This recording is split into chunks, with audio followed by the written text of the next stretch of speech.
Subscribe करें और bell दबाएं ताकि कोई खबर रह न जाए। मैं नज़ीर लगारी साहब आपसे ही आगाज़ करती हूँ क्योंकि आप मेरे पास बैठे हैं। बताइएगा, 4,900 अरब रुपया हम लोगों को जमा करना है, लेकिन टैक्स फ्री बजट हम लोगों ने पेश कर दिया है, कोई नया टैक्स नहीं लगाया गया और कहा यही गया है कि जो पुराने टैक्स थे उनमें भी कमी करने की कोशिश की गई है। ये जब फाइनेंस बिल हमारे पास आएगा तो सूरत हाल ज़्यादा क्लियर होगी। आप इस सिचुएशन को किस तरह देख रहे हैं? मेरे ख्याल में हुन बरसेगा। यहाँ पर हम दरख्त लगाएंगे, उस पर डॉलर उगेंगे और पाउंड उगेंगे और यूरो उगेंगे और दुनिया भर की जो करेंसी है उसके पौधे लगाएंगे और उगेंगे। पता नहीं ये कहाँ से लाएंगे। जिस तरह से इन्होंने बताया कि हम एक टैक्स फ्री बजट दे रहे हैं और उन्होंने टारगेट्स भी बताए हैं और टारगेट्स बढ़े हुए बताए हैं उन्होंने, तो इसको कैसा पूरा करेंगे? ये वज़ीर ख़जाना की ही या मुशीर ख़जाना जनाब अब्दुल हफीज़ शेख साहब जो हैं वो बताएंगे कि उन्होंने इसको क्या हाल सोचा है इस मसले का, किस तरह से वो करना चाहते हैं और कौन से सेक्टर को क्या मराद देना चाहते हैं और किस तरह से चीज़ों को आगे लेकर बढ़ने देते हैं। इस बजट दस्तावेज़ में ऐसी कोई चीज़ नहीं है, ऐसा कोई इशारा नहीं मिलता है कि उनके पास कोई ऐसी जादू की छड़ी है जिसके ज़रिए इनका जो इतना बड़ा गैप है फाइनेंसेस का वो भी पूरा हो जाएगा और अपने टारगेट्स भी अचीव करेंगे। जब हमारी जीडीपी जो है वो माइनस में जा रही है उसकी ग्रोथ, तो बाकी चीज़ों में हम किस तरह से आगे बढ़ेंगे? ये शायद कोई जादू का खेल होगा, मईशत का खेल नहीं होगा। इन्होंने हमारे जो दो बड़े अहम सेक्टर्स थे उनके बारे में कोई चीज़ ऐसी नहीं बताई है कि जनाब हम ये करेंगे तो हमारे इन सेक्टर से प्रोडक्शन बढ़ेगी। ना एग्रीकल्चर सेक्टर को कंसीडर किया गया है, ना मैन्युफैक्चरिंग सेक्टर को कंसीडर किया गया है कि इनको हम कितना स्पेस देंगे और इससे क्या चीज़ आगे बढ़ेगी।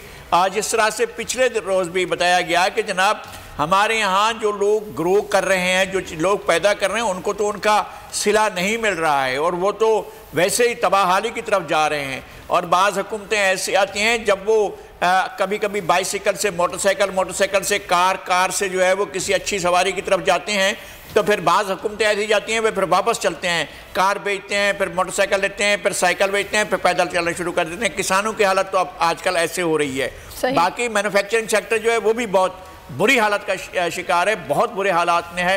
असम्बलिंग करने वालों के जो है वो वारे न्यारे हैं। 7 लाख 8 लाख रुपए की जो गाड़ी बिक रही थी आज से 10-12 साल पहले, वो अब 18 लाख 20 लाख 25 लाख में बिक रही है। मैन्युफैक्चरर जो हैं वो अपना असम्बल करने वाले जो है वो मज़े में हैं और पता नहीं कब तक मज़े में रहेंगे। सही। चलें, किसान इत्तेहाद से खालिद खोखर साहब हमारे साथ मौजूद हैं। सर, आप ज़्यादा बेहतर बता सकते हैं किसानों के लिए क्या किया गया इस बजट में? कोई इंसेंटिव्स आप लोगों को दिए गए हैं? कुछ आप बताइएगा कि कौन से आप लोगों के ऐसे मुतालिबात हैं जिन पर इन्होंने गौर कुछ किया है और मान भी लिए हैं?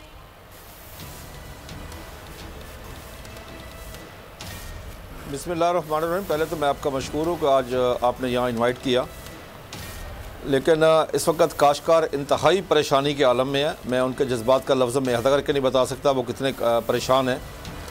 काश्तकारों के लिए इस बजट में कुछ भी नहीं है जी। जो कोविड-19 अनाउंस किया गया था बजट, एक जिसमें 50 बिलियन रखा गया था सब्सिडी के लिए, जो मेरी मालूमात है वो भी हमें नहीं मिल रही। और दूसरा हमारा जो सबसे बड़ा मुतालबा था बिजली के रेट का, बिजली पे हमें कोई किसी किस्म का रिलीफ नहीं मिल रहा। इस वक्त हमारी दिन ब दिन प्रोडक्शन कम हो रही है, पैदावार कम हो, क्योंकि रिसर्च पे कोई पैसा हुकूमत ने खर्च नहीं किया और अब भी रिसर्च के लिए हुकूमत ने कुछ नहीं रखा। मार्केट में कोई मैकेनिज़्म नहीं है। आज हमारा टमाटर 1 रुपये किलो बिक रहा है, सब्ज़ी बहुत सस्ती बिक रही है। आज सबसे बड़ा मुझे जिस बात पे बहुत ज़्यादा तकलीफ़ है कि हमने गंदम बेची है 1400 रुपये मन, 1400 रुपये मन हमने पहुँचाई है फूड सेंटर पे, लेकिन आज आम शहरी को वही गंदम 1700 से 1800 रुपये मन मिल रही है। देखें ये क्या इंसाफ है आम शहरी के साथ, आम गरीब आदमी के साथ, कि उसको इतनी महंगी गंदम मिले, जबकि हमें और आज एहसान जतलाया जा रहा है कि हमने काश्तकारों से 280 अरब रुपये की गंदम ख़रीदी है। भाई हमने गंदम दिया, हमारे ऊपर एहसान किया कि हमने सस्ती गंदम दिया, दुनिया से कम रेट पे गंदम आपको दी है, लेकिन उसका हमारे ऊपर आज एडवाइज़र फाइनेंस हमारे ऊपर एहसान जतला रहे हैं।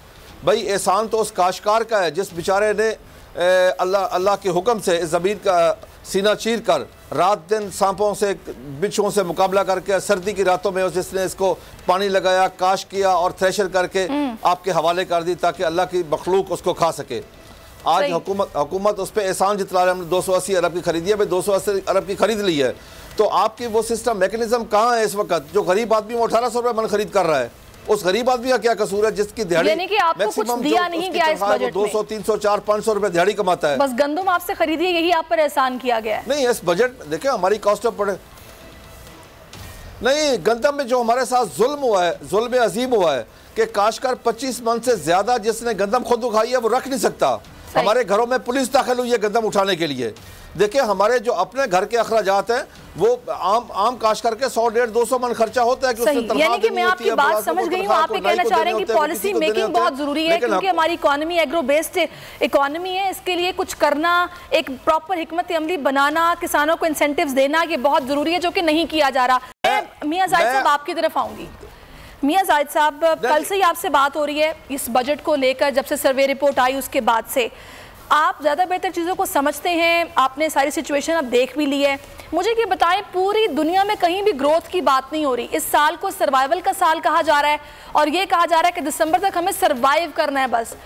इस बजट में आपको लग रहा है कि सर्वाइवल की जंग लड़ने के लिए अवाम को कुछ दिया गया है, या फिर आपकी नज़र में इससे बेहतर बजट बन सकता था? वो क्या हो सकता था?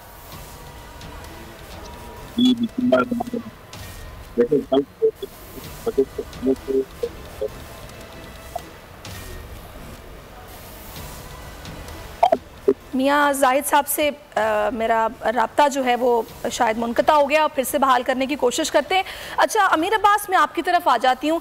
मुझे ये बताएगा कि इस सारी सिचुएशन में, पैंडेमिक में, जहाँ पर लोगों ने सर्वाइव करने के लिए जाहिर सी बात है एकदम लाइफस्टाइल चेंज करना पड़ा, चीज़ें बिल्कुल तब्दील हो गई, तो इसमें लोगों ने फिर ये बातें करना शुरू कर दी कि बहुत सारी नई चीज़ें, नए आइडियाज़, जिस तरह के सैनिटाइजर्स हम लोगों ने खुद बनाने शुरू कर दिए, ऐसी बहुत सारी चीज़ें जिसमें हम लोग खुद कफील भी होना शुरू हो गए। मैं मेडिकली बात कर रही हूँ, जब ज़रूरत पड़ी।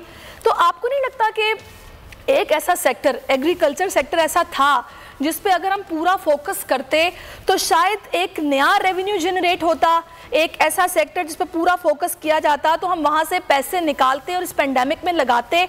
आप खुद कल बात कर रहे थे कि भाई हम लोग जो वो पेस्टिसाइड्स हैं वो पुराने, हमारी टेक्नोलॉजीज़ पुरानी, हमारी हिकमत अमलियाँ पुरानी, दुनिया बहुत आगे निकल गई है, डेयरी में भी और एग्रो बेस्ड जो सेक्टर्स हैं उनमें भी।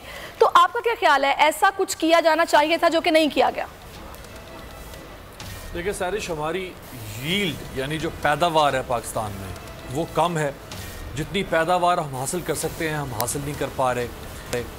इसी तरह से हमारे पास थर का कुछ इलाका, इसके अलावा ये पोठोहार का कुछ इलाका, ये ऑलिव जो जैतून की पैदावार के लिए बेहतरीन इलाकों में शामिल है। इस वक्त आप स्पेन को अगर देखें तो स्पेन का नाम जब जहन में आता है तो जो चंद एक्सपोर्ट्स जहन में आती है उसमें से एक जैतून है। हमारे यहाँ तो उसकी कोई कदर व कीमत ही नहीं है, हम उसके ऊपर कोई काम नहीं कर सके। हमारे साथ ही यानी थर के साथ ही जो शुरू हो जाता है राजस्थान भारत वाली साइड पे, तो उन्होंने 5000 एकड़ से ज़ायद ज़मीन जो डेजर्ट था उस डेजर्ट को उन्होंने जैतून के फलों में तब्दील कर दिया है।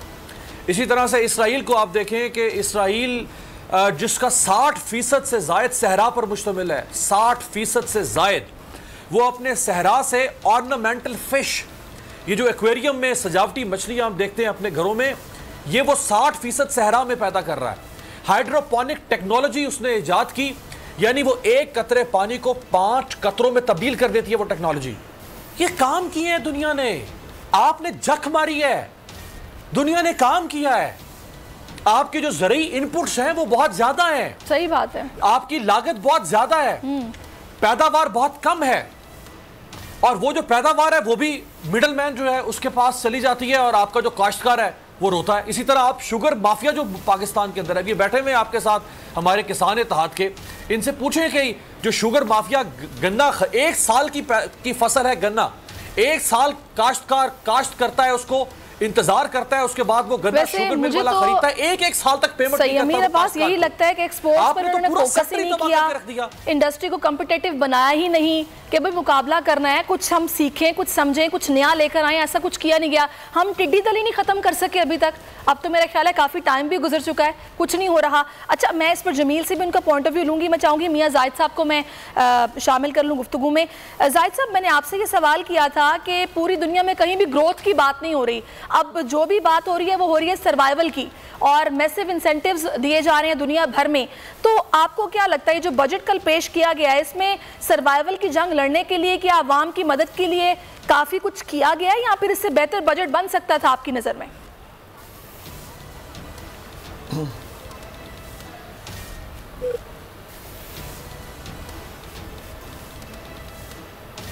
जी जाहिद साहब। अच्छा, जाहिद साहब से हम राब्ता फिर से करने की कोशिश करते हैं। आप मुझे बताइएगा जमील, जो बात में से पहले कही थी, टिड्डी दल को हम अब तक ख़त्म नहीं कर पाए हैं, हमने एक्सपोर्ट्स पर फोकस ही नहीं किया कि हम लोग कुछ नया लेके आए, हमारी एग्रो बेस्ड इकॉनमी है, हम एक बड़ा हिस्सा वहाँ से निकालते हैं, अगर हम उसमें कुछ हिकमत अमली अपनाएं, कुछ थोड़ी सी तरक्की लेकर आएँ तो हम बहुत कुछ कर सकते हैं, रेवेन्यू जनरेट हो सकता है, हमें किसी से मांगना नहीं पड़ेगा, हम कोविड पर लगा सकते थे। ये टिड्डी दल और हशरातुल अर्श से तो हम बाद में निपटेंगे। सबसे पहले तो हम पोस्ट बजट प्रेस कॉन्फ्रेंस की बात कर लेते हैं, जिसमें दो बड़ी शख्सियात बैठे थी और बोले जा रही थी, और इस मुल्क को जो झूठ का वायरस है जिसने लपेट के रखा हुआ है, और झूठ के वायरस में मुब्तला ये कौम हमेशा से गलत बयानी पर मबनी फैक्ट्स एंड फिगर्स सुनती चली आती है। मुशीर ख़जाना हफीज़ शेख साहब वही शख्सियत हैं, जब 74 रुपये फ़ी किलो टमाटर थे तो उन्होंने 14 रुपये फ़ी किलो कहा था। और हम उस मुल्क में रहते हैं जिस मुल्क का वज़ीर आज़म जब शदीद तरीन पेंडेमिक होता है, शदीद तरीन आलमी वबा होती है, तो उसको फ्लू और नज़ले का नाम देता है। हम उस मुल्क में रहते हैं जब पेट्रोलियम मसनूआत नहीं मिल रही होती है ना, तो उस वक्त उस मुल्क का पेट्रोलियम का जो मिनिस्टर है वो कहता है कि अगर आप पेट्रोल नहीं लेंगे तो फिर शायद हो सकता है कि ये दस्तयाब होना शुरू हो जाए।